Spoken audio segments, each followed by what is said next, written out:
सांख्य सांख्य, अबे तू तो जिंदा है? कहा था ना मैंने, इतनी जल्दी शहीद नहीं होने दूंगा मैं तुझे। बचा लिया, समझे? बचा लिया। अबे हंसता क्या है? बोल सकता है क्या?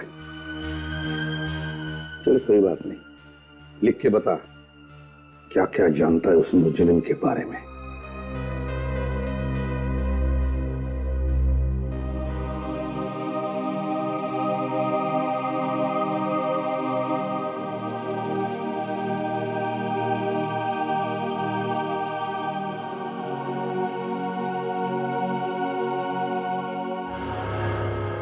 तीजा, तीजा डीसीपी सर का पुराना दुश्मन।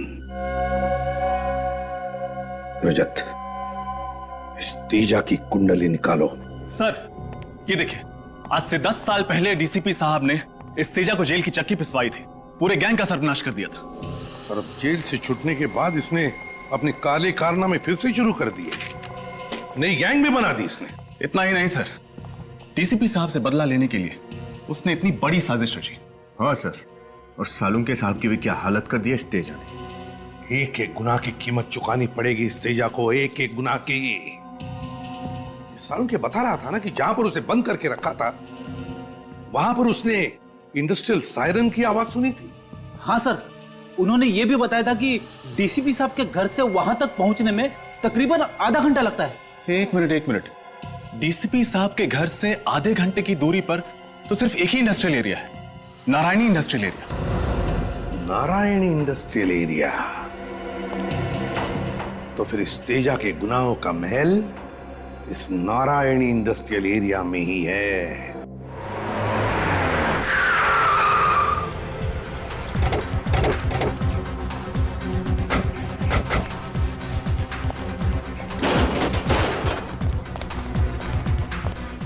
कहाँ जा रहे हैं आप लोग? तने के अंदर जा रहे हैं। अंदर जाने अलाउड नहीं है।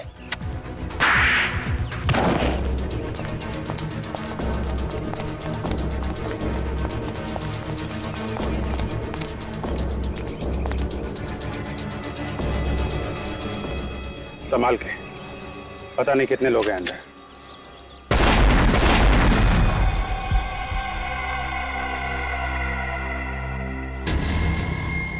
माय गॉड, माइंस बिछा रखे हैं यहाँ पे तो। पहले इन माइंस को खत्म करना पड़ेगा।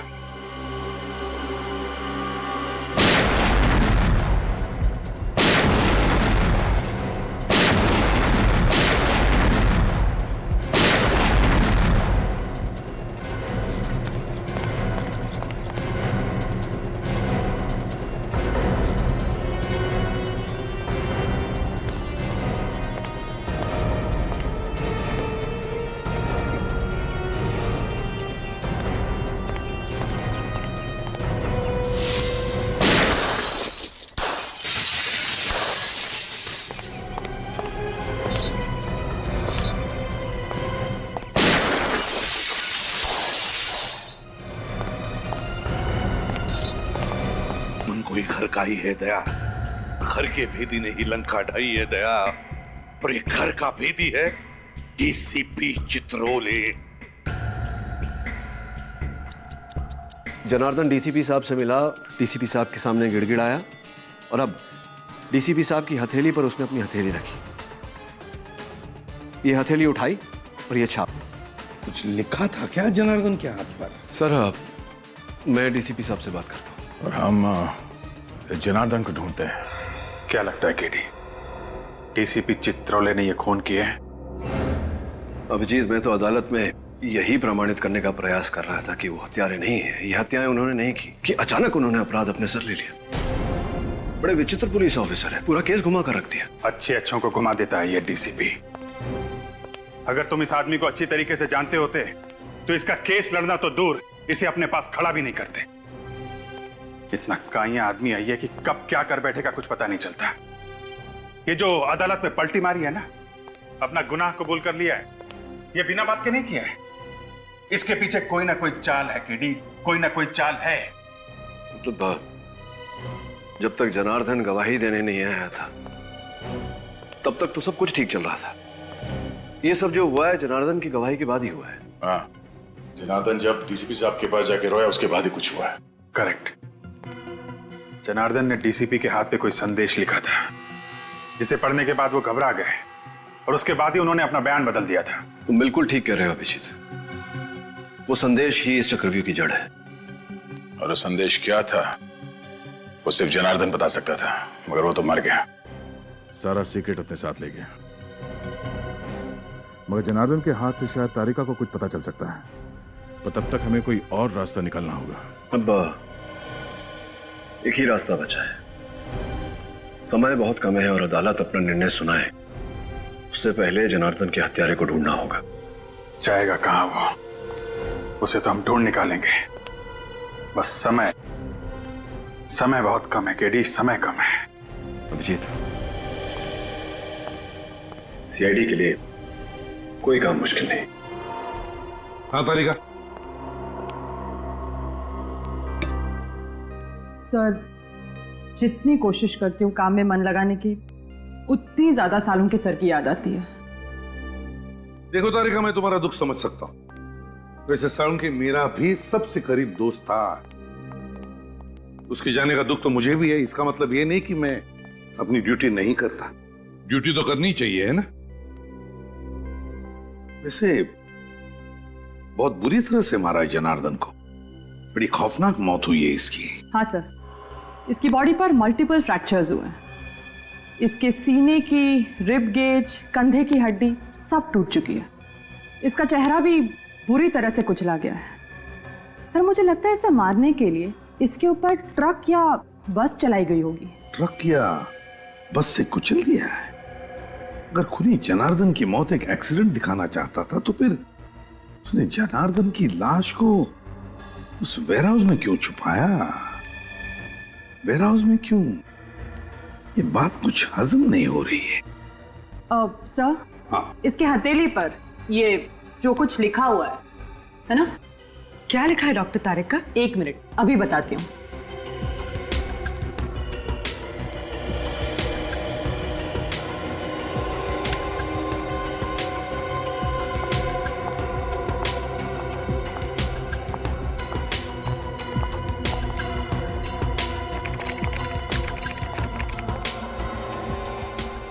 अपराधी बनोगे या खूनी, जुर्म मान लो वरना शहर में 4 बॉम्ब फटेंगे।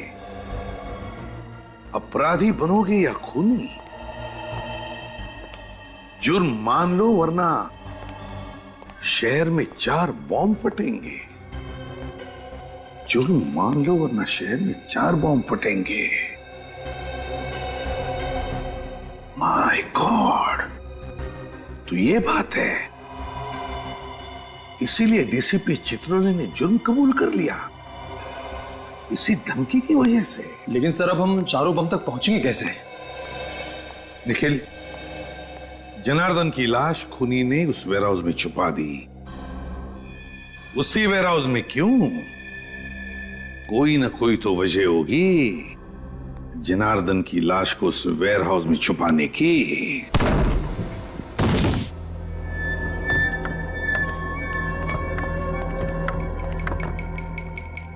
कमाल है, गोडाउन में सामान भरा पड़ा है मगर ना कोई चौकीदार ना कोई सुपरवाइजर। किसी ना किसी को तो होना चाहिए था यहाँ पे। सर, जब जनार्दन की लाश यहाँ से मिली थी तब भी यहाँ कोई नहीं था। सचिन, एक काम करो, बगल में जो गोडाउन है वहां के चौकीदार को लेके वहां पे। कोई ना कोई वजह जरूर होगी जो उन अपराधियों ने जनार्दन की लाश को यहाँ पे लेकर आए। रजत, ढूंढो करो सर।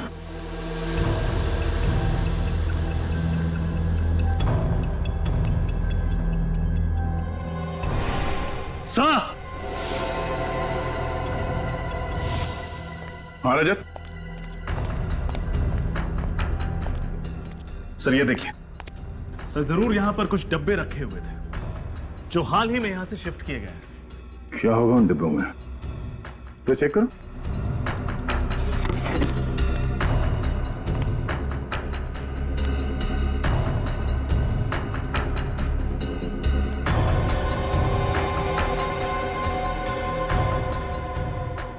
सर, हाँ? इसमें तो बस नॉर्मल सामान है, कुछ खास नहीं। और जो बॉक्सेस यहां से ले जाया गया उसमें नॉर्मल सामान नहीं था, आरडीएक्स था। आरडीएक्स? हाँ, वो मुजरिम इस जगह का इस्तेमाल कर रहे थे आरडीएक्स रखने के लिए। सर, ये चंद्रकांत है, सामने वाले गोडाउन का वॉचमैन। यहाँ गोडाउन में कोई चौकीदार या सुपरवाइजर नहीं है क्या? एक सुपरवाइजर है सर, पर वो कल से आए नहीं है। क्या नाम है उसका? सर, उनका नाम मनोज है। कहाँ रहता है? सर, विद्याधर नगर। देखते ही ये चौकीदार गोडाउन छोड़ के अपने घर पे क्या कर रहा है। क्या 2 दिन से मनोज जी घर पे नहीं आए? नहीं, चिंता से तो मेरी जान ही निकली जा रही है। पता नहीं वो किस हाल में होंगे, ठीक भी होंगे या नहीं, आप हौसला रखिए, आपके पति जल्द ही घर वापस आ जाएंगे। अच्छा, आप ये बताइए, क्या वो किसी जनार्दन नाम के आदमी को जानते थे? जनार्दन? नहीं तो, ये नाम तो उनके मुंह से कभी सुना ही नहीं। ये जनार्दन है, शायद आपने इसे कभी देखा हो। ये जनार्दन है? हाँ, आप इसे जानती हैं? हाँ, पिछले हफ्ते ये आदमी हमारे घर के सामने फोटो ले रहा था। फोटोज? किसकी? पता नहीं, मनोज पूछने गए तो कहने लगा कि मैं फ्रीलांस फोटोग्राफर हूँ और शौक के लिए गली मोहल्लों के फोटो निकाल रहा हूँ। सर, मुझे तो लगता है कि ये जनार्दन मनोज के घर की जासूसी कर रहा था।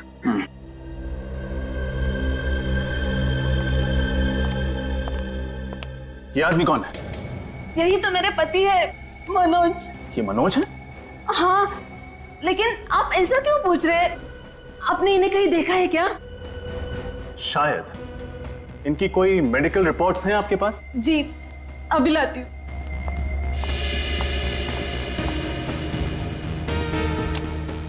इस फोटो में जो आदमी है, अगर ये मनोज है तो फिर वो डीसीपी साहब के घर पे साळुंखे की लाश। साळुंखे की लाश डीसीपी साहब के घर पर कैसे? साळुंखे, डीसीपी, ये मनोज और साळुंखे। माय गॉड, अब पता चला रजत क्यों चौंक गया था मनोज का फोटो देखकर। ये मनोज और साळुंखे, मनोज और साळुंखे एक ही कद के, एक ही रंग के हैं। ये देखो। फिर मतलब जनार्दन कहीं इसलिए तो मनोज की जासूसी नहीं कर रहा था ताकि साळुंखे सर की जगह मनोज को। हाँ पूर्वी, ऐसा ही हुआ है, ऐसा ही हुआ है। किडनैपर्स ने सिर्फ मनोज का इस्तेमाल नहीं किया, बल्कि उसे किडनैप करने के बाद उसके वेयरहाउस में आरडीएक्स रखना शुरू कर दिया। आरडीएक्स रखना तो कहीं ऐसा तो नहीं कि मनोज को किडनैप करने के बाद उसका खात्मा कर दिया, मनोज को मार दिया? तो फिर अगर मनोज को मार दिया तो क्या साळुंखे जिंदा है? हाँ, जरूर साळुंखे अभी भी जिंदा है। और सब इसका डीएनए, उंगलियों के निशान सब डॉक्टर साळुंखे से मैच करते हैं।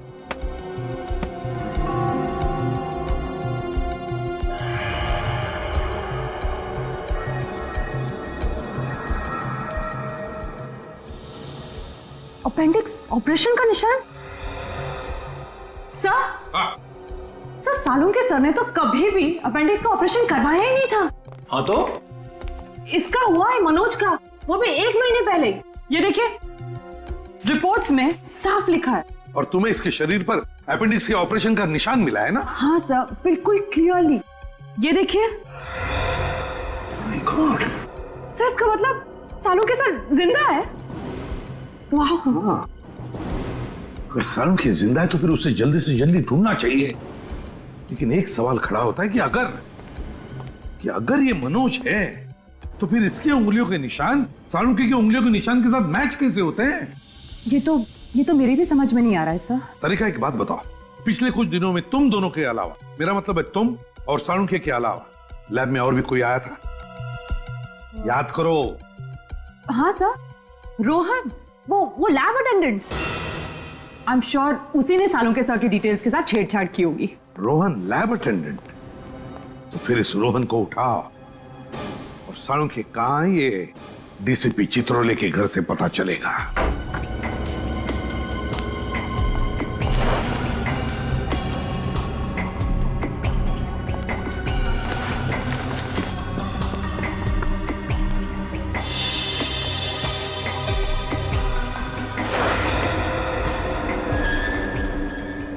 दया सर।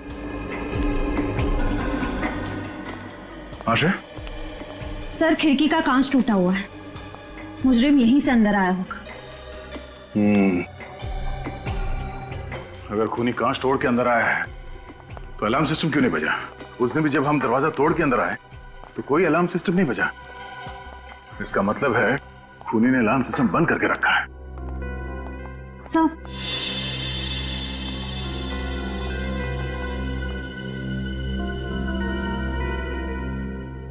अलार्म बंद है। लेकिन सर जब मुजरिम ने खिड़की तोड़ी तब तो अलार्म बजा होगा ना, तो क्या उसने अंदर आकर ये अलार्म बंद किया? एक बार अलार्म सिस्टम बच जाए तो उसे बंद करने के लिए इसमें पासवर्ड डालना पड़ता है। लेकिन सर ये पासवर्ड तो सिर्फ डीसीपी सर जानते होंगे, तो फिर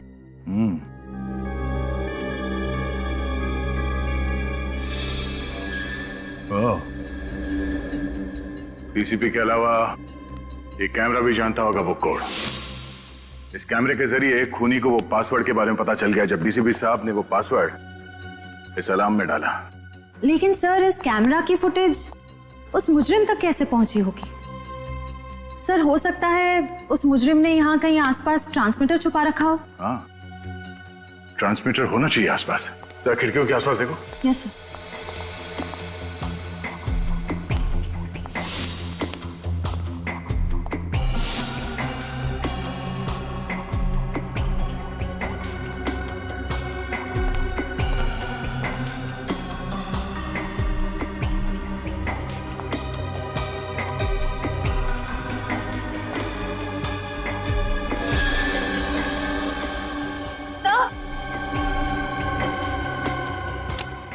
आशा, सर ट्रांसमीटर। अगर वो खूनी मनोज की लाश यहाँ लेकर आया था, जरूर किसी गाड़ी में रख के लाया होगा। लेकिन सर पड़ोसी कह रहे थे कि उन्होंने किसी अनजान गाड़ी को घर के बाहर नहीं देखा। अच्छा,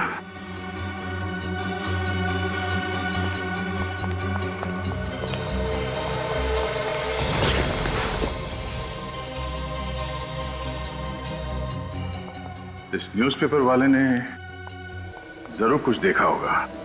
देखा, रोहन घर पे है ही नहीं। हर गड़बड़ वाले आदमी के घर के बाहर ताला ही लगा रहता है। हाँ, सीआईडी तो आदी हो चुकी है ताले तोड़ने के। कौन ने जरूर कोई सुराग छोड़ा होगा, ढूंढो।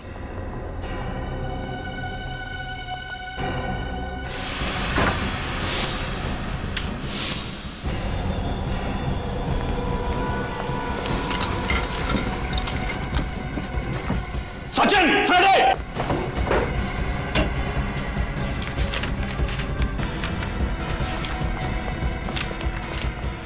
बॉम्ब बनाने का इतना सारा सामान,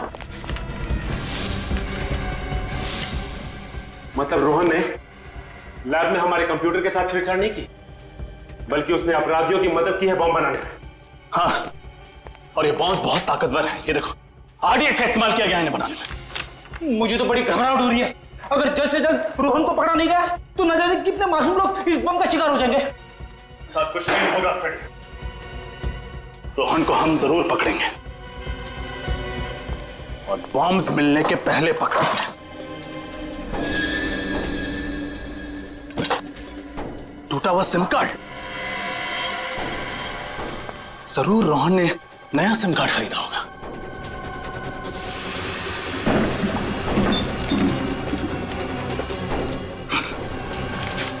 दुकान की पर्ची, इसका मतलब है रोहन ने जरूर नया नंबर इसी दुकान से खरीदा होगा। Vikram mobile and communications, bungalow number 32, Kailash road, civil lines. वहां अखबार आप ही डालते हो ना? जी हाँ सर, वो तो डीसीपी चित्रोले साहब का घर है ना। हाँ हाँ, चित्रोले साहब का घर है। घर के बाहर उनकी गाड़ी खड़ी थी क्या?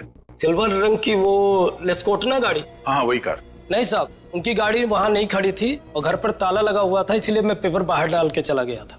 अच्छा, किसी और की गाड़ी खड़ी थी उनके घर के बाहर? हाँ साहब, घर के बाहर 2 गाड़ियां खड़ी थी। एक ब्लैक कलर की थी एल्सो ब्रांड की, और दूसरी थी व्हाइट कलर की वैन। दया, ब्लैक कलर की एल्सॉप गाड़ी तो सालुंखे की भी है, और ये सफेद रंग की वैन किसकी हो सकती है? आपने उस वैन का नंबर देखा था? सर नंबर तो नहीं देखा, लेकिन उसके पीछे कुछ शेर का स्टिकर लगा हुआ था। सर अगर ये शेर का स्टिकर किसी कंपनी का लोगो होगा तो हम इसके बारे में नेट से पता कर सकते हैं। हाँ तो फिर करो, जल्दी करो, देखो।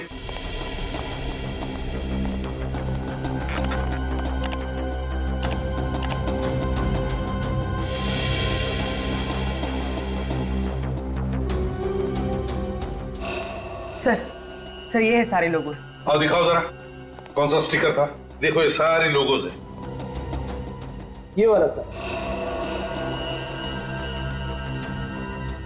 दीवान फैशन हाउस। पूर्वी, काम करो, इस दीवान फैशन हाउस में फोन करके पूछो कि उनके पास कोई सफेद रंग की डिलीवरी वैन है क्या जिसके ऊपर ये ऐसा स्टिकर है। आप जा सकते हैं। Thank you. दया, ये दीवान फैशन हाउस की गाड़ी का,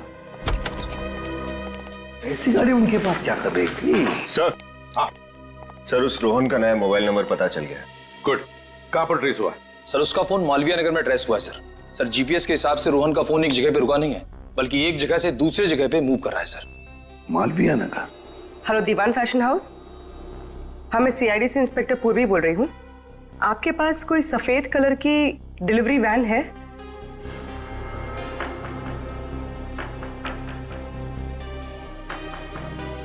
thank you sir. Sir Diwan fashion house की एक सफेद कलर की वैन चोरी हुई है और उस वैन का नंबर है ABZ 4717AZ। ओह, दया कंट्रोल रूम को फोन करो, उनसे कहो कि अगर ऐसे सफेद रंग की कोई डिलीवरी वैन दिखे तो हमें तुरंत इन्फॉर्म करें। Yes sir.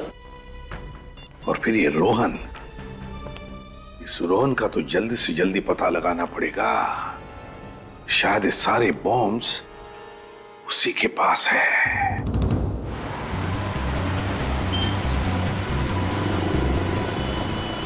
तेरी रोहन का मोबाइल प्रिंस रोड की तरफ मुड़ गया। ओह नो, कहीं ये सेंट्रल बाजार तो नहीं जा रहा? सर वो इलाका तो काफी भीड़ भाड़ वाला है, अगर वहां पे बॉम्ब फट गया तो तबाही मच जाएगी। ऐसा कुछ नहीं होगा सचिन, इसके गंदे इरादे को कामयाब होने नहीं देंगे। सीआईडी से रोक लेगी।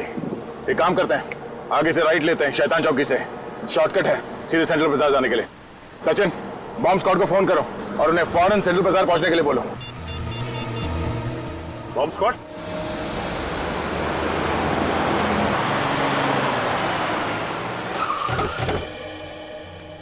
यहीं से आ रहा है? हाँ सर, सिग्नल तो यही बता रहा है सर। कहाँ पर? यहाँ से सामने।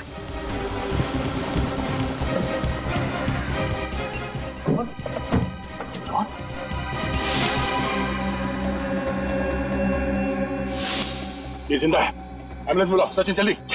अजित, इसे बाहर निकाल। संभाल के, गोली सीधे छाती पे मारी है।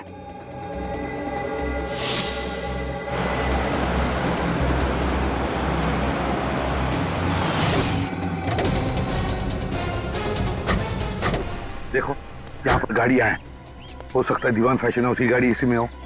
देखना जरा, चौकन्ना रहना। सर वो रही वैन। हाँ संभाल के।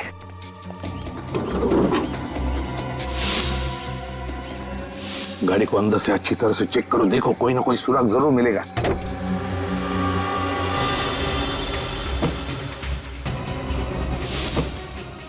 सर। हाँ क्या हुआ? सलाश। इसके कपड़ों से तो लगता है ये इसी वैन का ड्राइवर है। सर लगता है कि मुजरिम उन सभी लोगों को मार रहा है जिन्होंने उसका साथ दिया। हाँ पूर्वी, इसीलिए तो रोहन को भी गोली मारी उसने। सर इसकी जेब में कोई आईडी तो नहीं, बस ये मोबाइल फोन है। दीवान फैशन हाउस का नंबर है। एक भी कांटेक्ट नंबर नहीं है। अरे फोन रिकॉर्ड्स में इनकमिंग आउटगोइंग कुछ भी नहीं।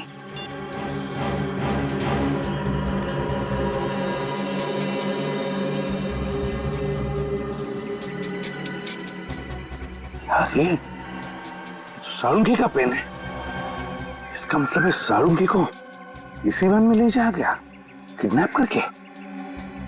My God. निखिल जल्दी से बॉम्ब डिटेक्टर लेकर आ, हो सकता है इस गाड़ी में बॉम्ब है।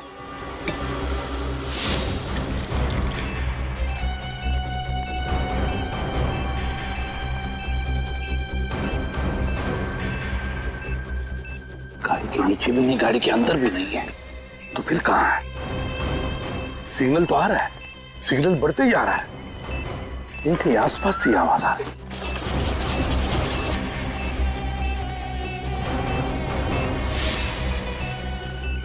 सिग्नल और भी बढ़ने लगा।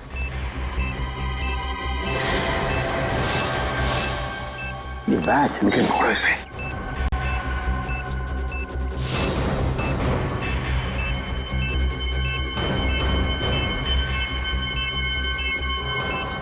सिग्नल तो दिखा रहा है, बॉम्ब यहीं कहीं आसपास है।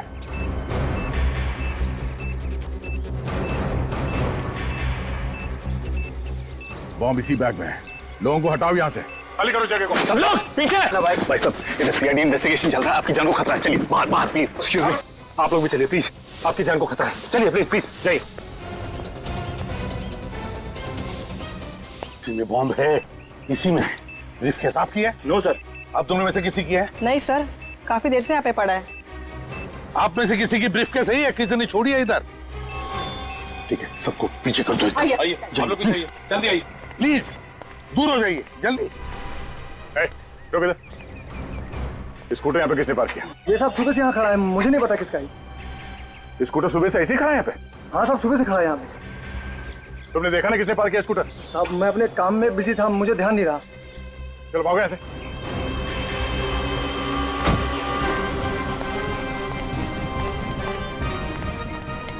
नाम विकी सर, बॉम्ब से करेक्ट सर। विकी, बहुत क्रिटिकल सिचुएशन है, हमारे पास टाइम बहुत कम है। इस बैग में बॉम्ब है, जल्दी से डिफ्यूज करो उसे। लेकिन सर, इस ब्रीफकेस के कोड तो लॉक है। नंबर लॉक खोल कर देखते हैं, खुलता है क्या?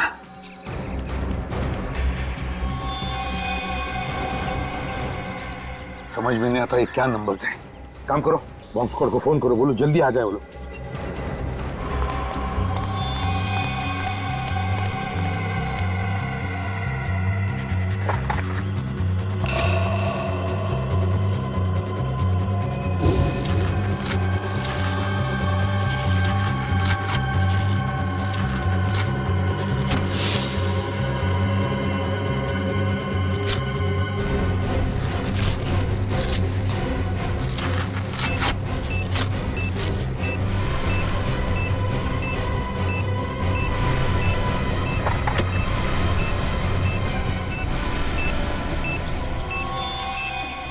का फोन तो मैंने बॉम्ब स्क्वाड वाले से बात की, वो कह रहे कि आधा घंटा और लगेगा उन्हें। मैम और आधा घंटा?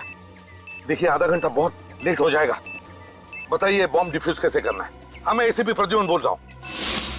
एक मिनट, स्पीकर फोन ऑन करो जल्दी।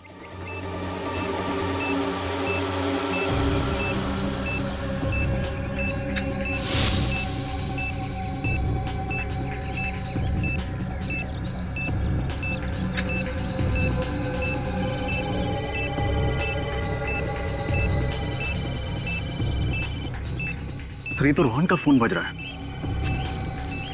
कोई लैंडलाइन नंबर है। सर फोन नहीं उठाएगा, अगर फोन रिसीव किया तो बम फट जाएगा सर। इसका कनेक्शन इससे है सर। व्हाट? जल्दी कुछ कीजिए। हाँ बॉम्ब पे टाइमर लगा हुआ, टाइमर बंद है, घड़ी बंद है। वो है उसमें दूसरा तार लगा हुआ है, पीले रंग की, लाल रंग की और नीले रंग की वायर्स हैं। एक काम करिए, पहले आप पीला वाला वायर काटिए।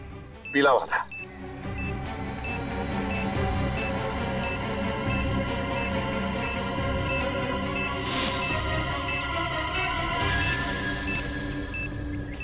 देखिए पीली वायर कट चुकी है। अब बताइए आगे क्या करना है, जल्दी बताइए प्लीज।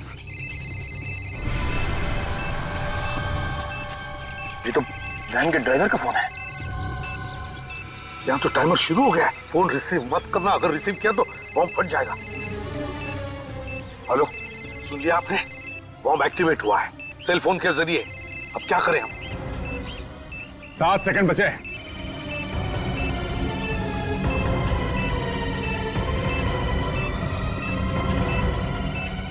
जल्दी करो विकी, सिर्फ 3 सेकंड बचा है विकी, जल्दी करो।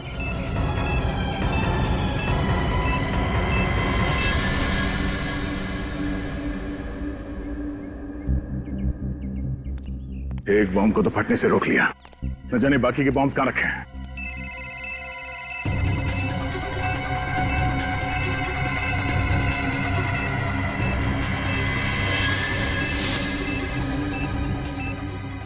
हेलो, लाल वाला काट दिया। अब देखो सिर्फ 30 सेकंड बचे, जल्दी बताइए क्या करना है। आप लोग भाग जाइए वहां से, हट जाइए पीछे, My फटने God. वाला है। जल्दी, let's go. चलो जल्दी।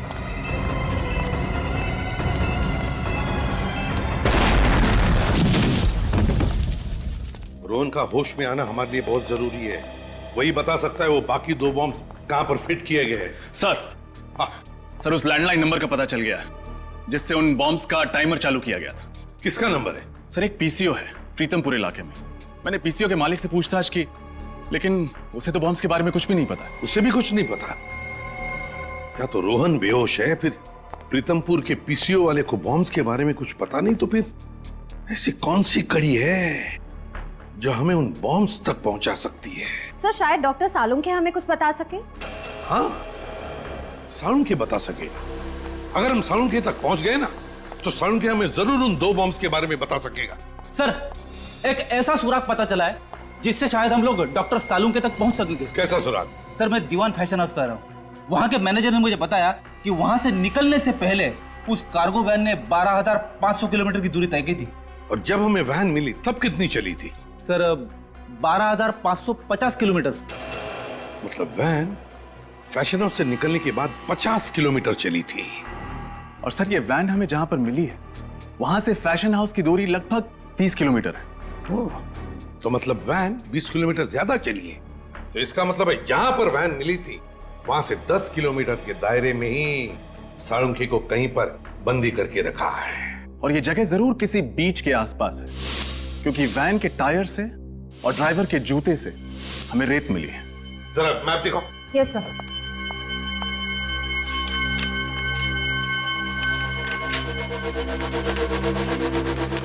दीवान फैशन हाउस कहां पर है? ये रहा दीवान फैशन हाउस, और हमें वैन मिली थी उनकी यहां पर। अब यहां से 10 किलोमीटर के दायरे में बीच है ये प्रिस्टीन बीच। बस प्रिस्टीन बीच के आसपास जितने भी घर, जितने भी बिल्डिंग्स हैं, सब चेक करो। सालुंखे को वहीं पर कहीं बंदी करके रखा होगा। हाँ डॉक्टर साहब, रोहन को होश आ गया? Wonderful news. हाँ डॉक्टर साहब, तबीयत कैसी है इसकी? अब डरने की कोई बात नहीं, वो खतरे से बिल्कुल बाहर है। Now is absolutely fine.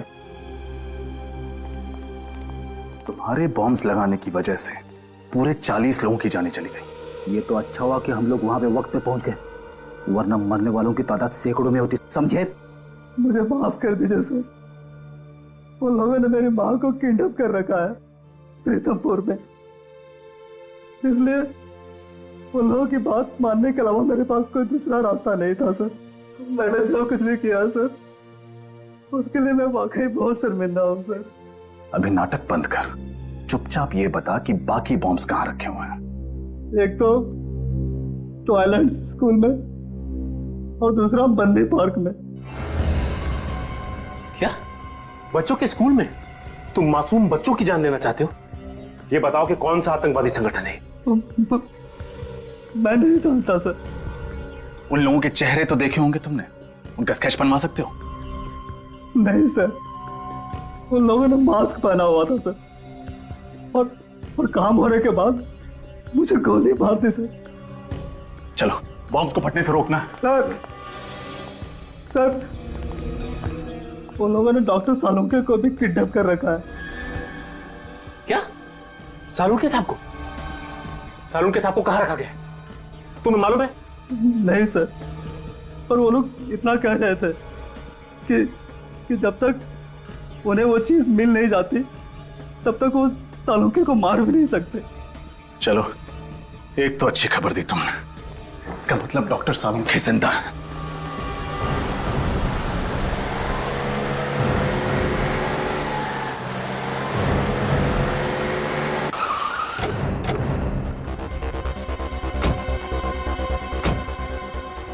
Sachin, Freddy, पूरा एरिया छान मारो।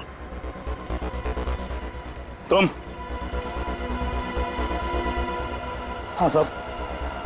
एक बात बताओ, किसी अनजान आदमी को तुमने स्कूल के आसपास कहीं देखा? नहीं साहब। ठीक से याद करो, कोई आदमी जिसके पास बैग हो, कोई ब्रीफकेस हो। नहीं साहब, ऐसा तो कोई आदमी नहीं देखा। स्कूल के अंदर कोई अनजान आदमी तो नहीं घुसा ना? नहीं साहब, स्टूडेंट्स और पेरेंट्स के अलावा अंदर किसी भी इंसान का जाना मना है। और अगर कोई आदमी पेरेंट बन के घुस जाए तो? सर, पेरेंट्स के स्पेशल आई कार्ड होते हैं, हम उसे देख के अंदर छोड़ते हैं। हाँ, ठीक है। स्कूटर किसका? नहीं पता साहब। पागल हो क्या? पूछ रहा हूं मैं इतनी देर से।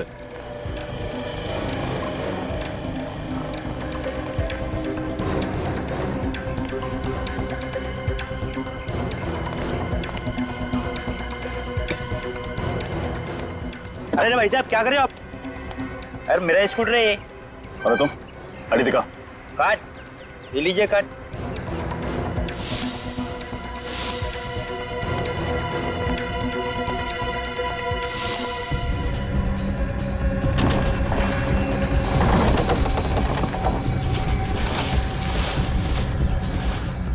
सर,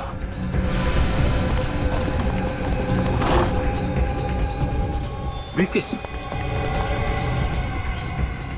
बिल्कुल ऐसा ही ब्रीफकेस तो MI रोड पर था। फ्रेडी, बॉम्ब स्क्वाड को फोन लगा।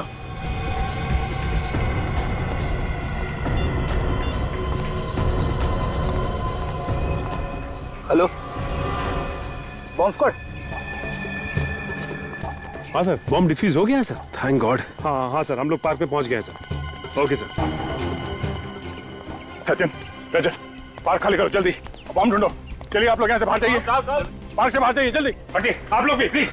CID इन्वेस्टिगेशन चल रही है, प्लीज जगह खाली कीजिए। खाली कीजिए, खाली कीजिए, पार्क खाली कीजिए, जल्दी जल्दी प्लीज।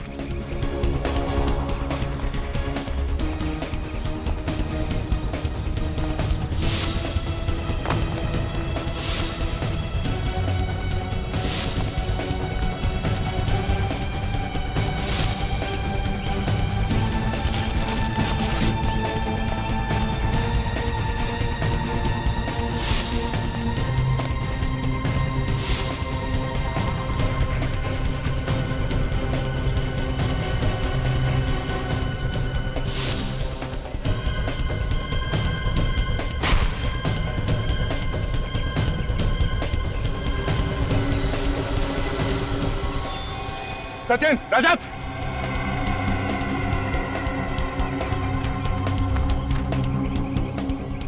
ब्रीफकेस, शायद इसी में बॉम्ब है। बॉम्ब स्क्वाड को फोन करो जल्दी।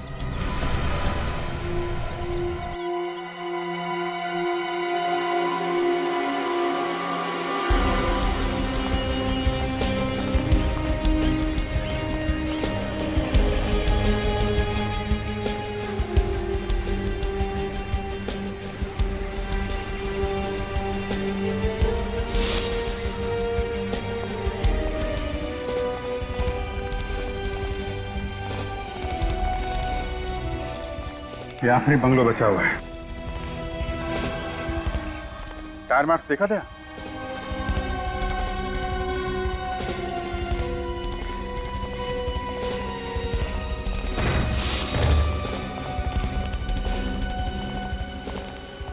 दाईं तरफ देखो।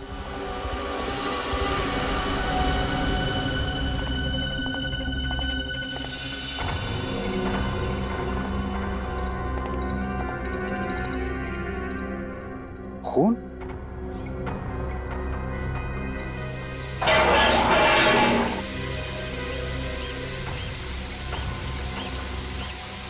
सालुंके सर? सर! सर!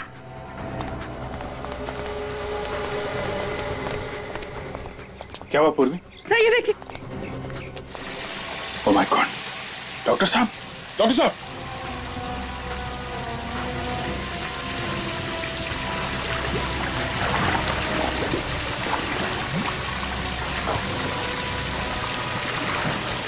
जल्दी से सीढ़ी का इंतजाम करो, पानी बंद करो।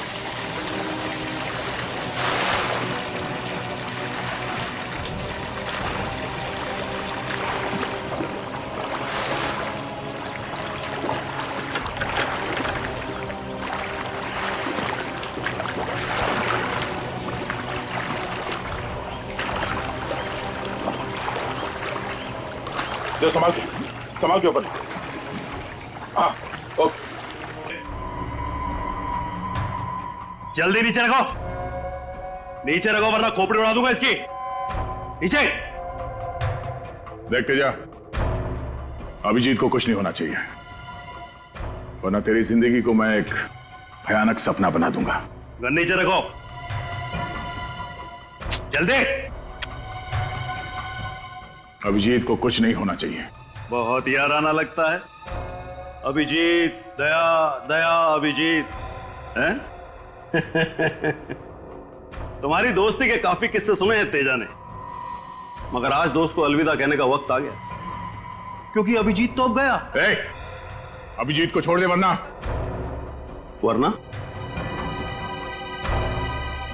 वरना क्या?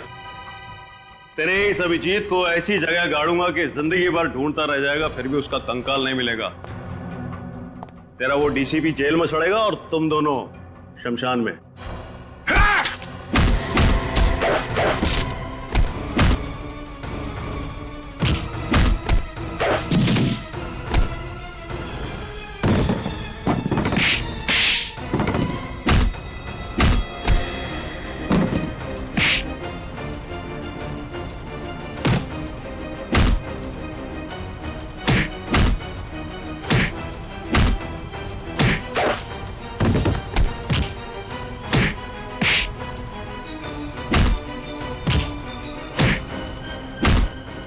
क्या बोला तू?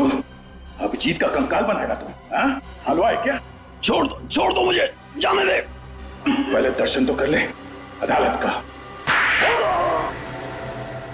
6 साल पहले मुझे सालुंके की गवाही और डीसीपी चित्रोले की सलाह पर मुझे इस शहर से तड़ीपार कर दिया गया था, अपने परिवार से दूर, अपने धंधे से दूर। इन 6 सालों में मैंने 6 जन्म का नर्क भोगा है जज साहब। तब मैंने इरादा किया कि जिस दिन भी मैं मुंबई लौटूंगा, सालुके और डीसीपी चित्रोले से अपने 6 साल का बदला 6 गुना ज्यादा लूंगा, मौत से भी बदतर सजा दूंगा इनको। तब मैंने ये प्लान रचा, रोहित का खून इस तरीके से किया कि देखने वालों को लगे कि उसकी मौत डीसीपी के हाथों हुई है।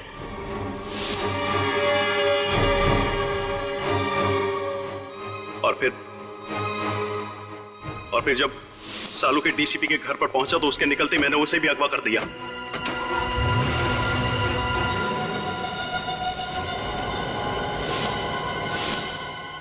और फिर सालुके के कपड़े एक लाश को पहनाकर अपने आदमियों के द्वारा डीसीपी के कमरे में छुपा दिया। उसका चेहरा इस कदर बिगाड़ दिया कि देखने वाले पहचान नहीं सके कि वो कौन है। और फोरेंसिक्स की वो रिपोर्ट जो कहती थी कि वो मृत शरीर डॉक्टर सालुंके की है, वो भी स्पष्ट है कि आप ही ने बदल पाए। जी हाँ, ये काम भी मेरे आदमी ने किया। कंप्यूटर टेक्नीशियन के भेस में जाकर बड़ी चालाकी से उसने सालुंके के डेंटल, डीएनए और ब्लड रिकॉर्ड्स उस लाश के रिकॉर्ड्स के साथ में बदल दिए। राइट। और छोटू चाय वाला और ड्राइवर जनार्दन, ये भी आप ही के आदमी थे? जी हाँ, वो सब भी मेरे आदमी थे। मैं डीसीपी चित्रोले की बाकी की जिंदगी सलाखों के पीछे देखना चाहता था और सालुंके को अपने पास में कैद रख करके घुट-घुट करके मौत देना चाहता था, लेकिन तुमने और सीआईडी ने मिलकर के सब बर्बाद कर दिया। Sorry about that. One who lives by the gun dies by the gun.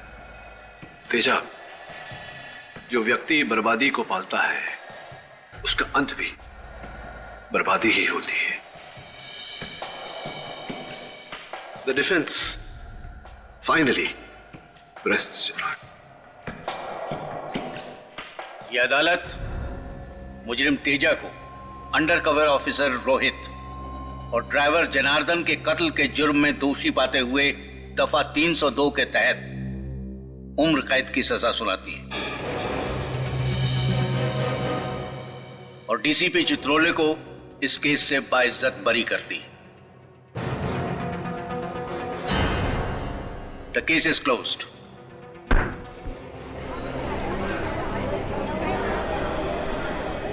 औरक साहब। जी जायसवाल साहब। अक्सर जब मैं हारता हूं तो नाराज होता हूं, लेकिन आज खुश हूं। देश को बचाया आपने। देश को बचाने का श्रेय आपको जाता है जायसवाल साहब। हाँ, वो लंदन का टेलीफोन नंबर आप ढूंढने नहीं गए होते तो। सी यू। अरे डीसीपी साहब, पुराना माने तो एक बात कहूं। नहीं नहीं, पता चला है सीआईडी से कि आप बड़े ही नटखट हैं। हमेशा सीआईडी में कुछ न कुछ करते रहते हैं। डीसीपी साहब, अब तो सुधर जाइए। केडी, तुम हो ना, अगर कुछ करूंगा भी तो बचा लेना। लो कर लो बात। मुझे तो लगा था सर इस बार डीसीपी चित्रोले भाई टाटा हो गए। अरे बड़ी अजीब गजब की किस्मत है उनकी, हर बार बच निकलते हैं। मैंने तो सबूत भी ढूंढ लिया था उनके खिलाफ, लाश पर से वो बाल। हाँ, वो सफेद बाल जो आजकल काला है, काला। अरे सर वो फेमस डीसीपी चित्रोले बाल। मैं तो कहता हूँ उस बाल की वजह से डीसीपी साहब कम से कम 10 साल के लिए अंदर चले जाते। 10 साल के बगैर उस बाल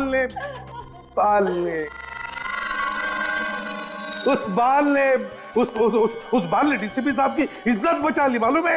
अरे मैं तो बोलता हूँ कि ये बाल फोरेंसिक लैब में रखना चाहिए ताकि सारे स्टूडेंट देख सके। अरे क्या बात कर रहे हैं सर, डीसीपी साहब का बाल लैब में? अरे उनका बाल तो सर म्यूजियम में रखना चाहिए।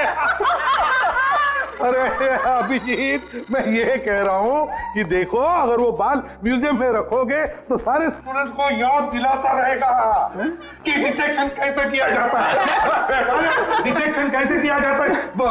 डीसीपी साहब ने डिटेक्शन कैसे किया?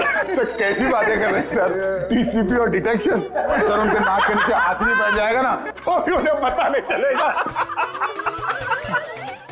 ऐसा ये निखिल बता रहा था सर। मैंने सिर्फ बोला कि ऐसी बातें मुंह से निकालने से पहले 10 बार सोच लिया कर, मगर सर कुछ नहीं दिखता। अरे ये बात निकल गया, ये रजत भी बोलेगा, हाथी नहीं दिखता उनको। हाँ सर, ये मैंने भी सुना है कि डीसीपी चित्रोले हाथी देख ले तो हाथी खुद बोलेगा कि डीसीपी चित्रोले से बढ़िया इन्वेस्टिगेटर कोई है ही नहीं। अरे यार ये क्या बात करने लगा यार अभिजीत।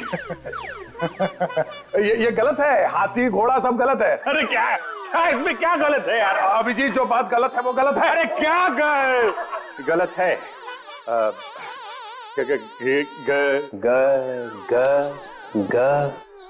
ग से गधा। से गलत है सर। मुझे हाथी घोड़ा दिखाई नहीं पड़ता है। सर मैं तो आपकी टीम में हूँ सर। क्या? नहीं सर, आपकी टीम में हूँ। धोबी का कुत्ता, ना घर का ना घाट का। सर वो तो हमने तो आपको बचाने के लिए एड़ी चोटी का जोर लगा दिया सर, दिन रात डिटेक्शन किया, वो सुराग ढूंढ के निकाला सर। वो बाल नहीं सर, वो निकाला सर, वो हाथी।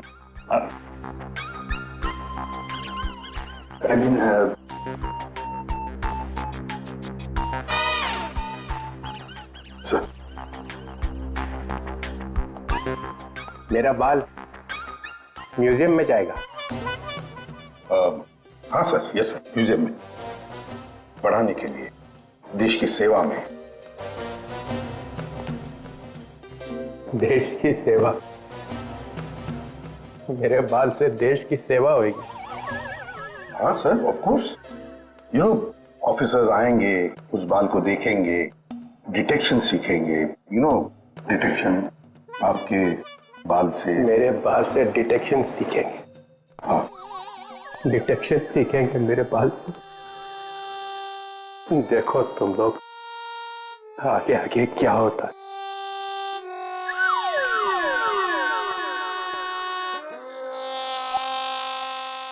जाते जाते भी टेंशन दे गया है। अरे देखा जाएगा।